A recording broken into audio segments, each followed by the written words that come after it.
Hola chicos, espero que se encuentren muy bien. El día de hoy vamos a continuar con lo relativo al juicio ordinario en materia mercantil y el tema que nos corresponde ver es el tema de providencias precautorias o medidas cautelares. Para iniciar, como siempre, antes de hablar un poco más de temas procesales, pues me gusta darles un pequeño concepto o panorama general acerca del tema en particular. En este caso, las providencias precautorias o medidas cautelares se refieren a aquellos mecanismos o aquellas medidas que alguna de las partes, generalmente es el actor o el acreedor, en este caso, realiza o solicita para asegurar el cumplimiento de una obligación o del crédito que tiene a su favor. Me gusta mucho recalcarles que es para asegurar el cumplimiento de la obligación y no así el resultado del juicio. Porque muchas veces solemos confundir estos términos y lo que sucede es que creemos o pensamos equivocadamente que al promover una providencia precautoria podemos estar asegurando el resultado del juicio o asegurando que el mismo sea favorable a nuestros intereses o a los intereses de nuestro cliente. Y esto no sucede así, porque si fuera de esta forma, pues prácticamente cualquiera promovería una medida precautoria y ganaría el juicio. No es así, es para asegurar el cumplimiento de la obligación o del crédito que tenemos a nuestro favor o que nuestro cliente tiene a su favor. ¿Por qué? Porque en muchas ocasiones promovemos un juicio, lo iniciamos, lo desahogamos, lo concluimos y al momento de ejecutar la sentencia o de obtener el pago efectivo, pues resulta que nuestro demandado huyó del lugar del juicio o que no tiene bienes suficientes o que durante el trámite del juicio o procedimiento correspondiente los dilapidó, los ocultó o simplemente simuló algún tipo de acto para quedar en estado de insolvencia. Entonces, las providencias precautorias sirven para que nosotros como actores aseguremos el cumplimiento de una obligación a través de distintas formas. ¿De acuerdo? Ese es el concepto. Ahora bien, la clasificación. Las providencias precautorias se clasifican en reales y personales atendiendo a el objeto sobre el que recaen. Ustedes ya saben que será real, en este caso una medida o providencia precautoria real, cuando su finalidad es, la finalidad u objeto es asegurar el cumplimiento de una obligación real o de un crédito que recae sobre un bien inmueble o un bien raíz o sobre un derecho real. ¿De acuerdo? Y una medida precautoria o providencia precautoria de carácter personal es aquella que recae directamente sobre la obligación que tiene una persona que cumplir a favor del que solicita la medida, ¿ok? Entonces no es lo mismo porque unas recaen sobre bienes, sobre el cumplimiento o la ejecución de una obligación que tiene que ver con un bien inmueble o un derecho real sobre ese bien inmueble, y la otra se refiere a una obligación a la que le tiene que dar cumplimiento una persona en particular, que generalmente puede ser nuestro demandado, o mejor dicho, que va a ser nuestro demandado, ¿ok? Entonces, esa es la clasificación. Ahora bien, nuestra ley mercantil admite solamente dos tipos de medidas precautorias. Las medidas precautorias que admite nuestra ley mercantil o la ley de la materia son únicamente la radicación de persona y la retención de bienes. La radicación de persona se refiere exclusivamente a notificarle a nuestro demandado que no puede salir de la demarcación territorial o del lugar donde se está llevando a cabo el juicio para evitar que con esto eluda su cumplimiento, ¿ok? Radicación de persona no se refiere ni es una analogía a una especie de arraigo, ni mucho menos. Únicamente es notificarle que no puede salir de la demarcación territorial mientras esté llevando a cabo el juicio.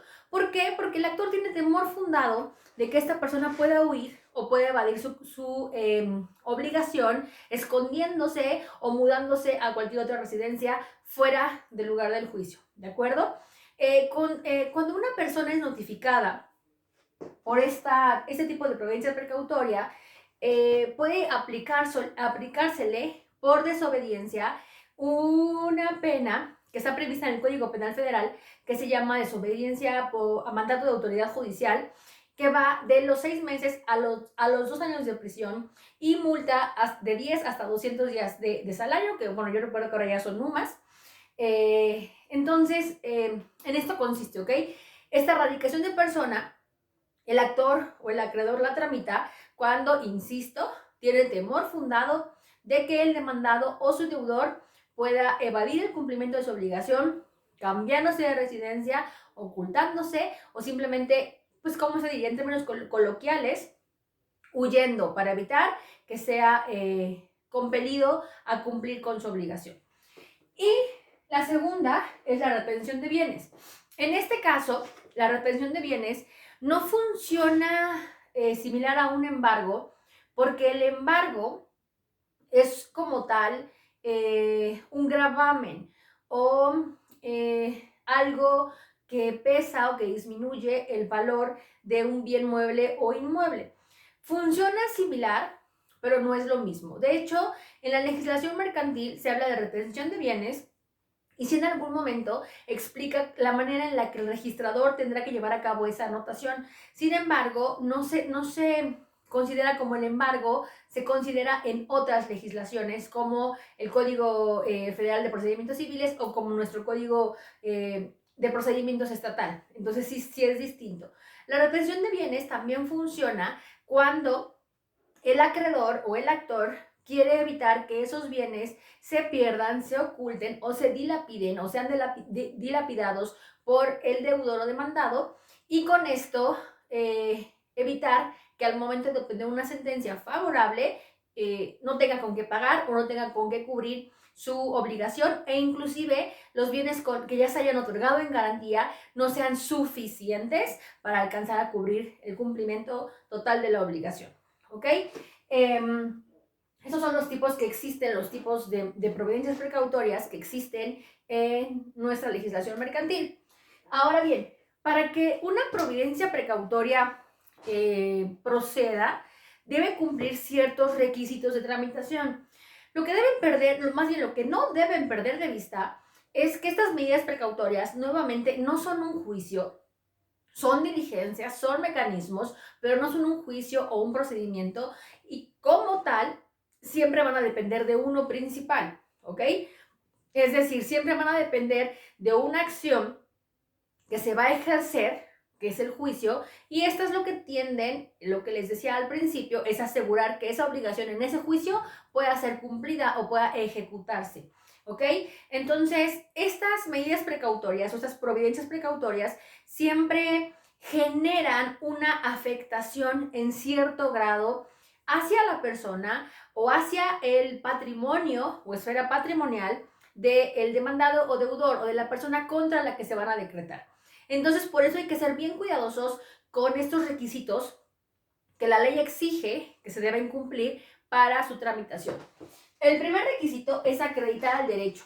Una persona que va a promover o a solicitar una providencia precautoria siempre debe acreditar cuál es la razón o cuál es el derecho que le asiste para solicitarla o promoverla. No se pueden promover las medidas precautorias de forma indiscriminada o sin reflexionar porque precisamente lo que les comentaba tienden a una afectación. Entonces hay que acreditar el derecho. Si yo digo que tengo temor fundado de que pueda huir o de que pueda dilapidar u ocultar los bienes, tengo que demostrarlo, ¿ok?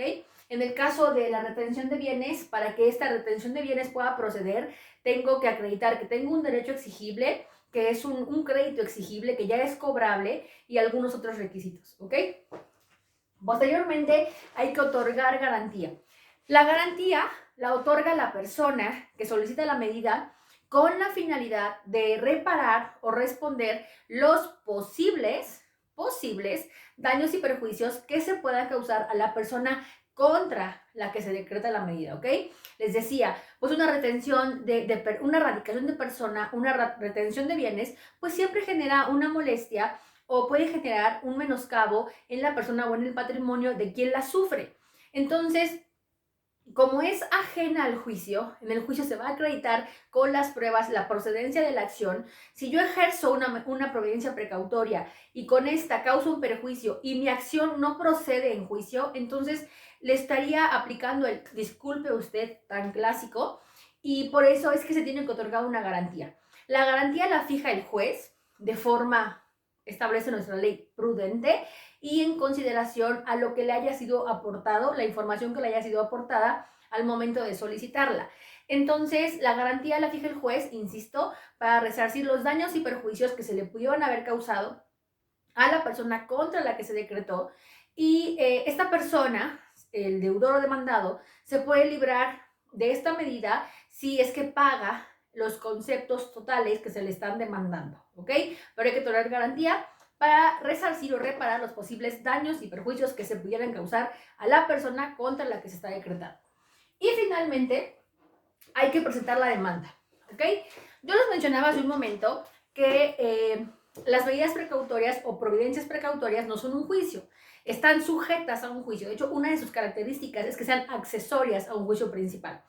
Entonces, precisamente porque generan una afectación y porque lo que intentan es asegurar el cumplimiento de la obligación, están sujetas a la presentación de la demanda o a que se inicie el juicio.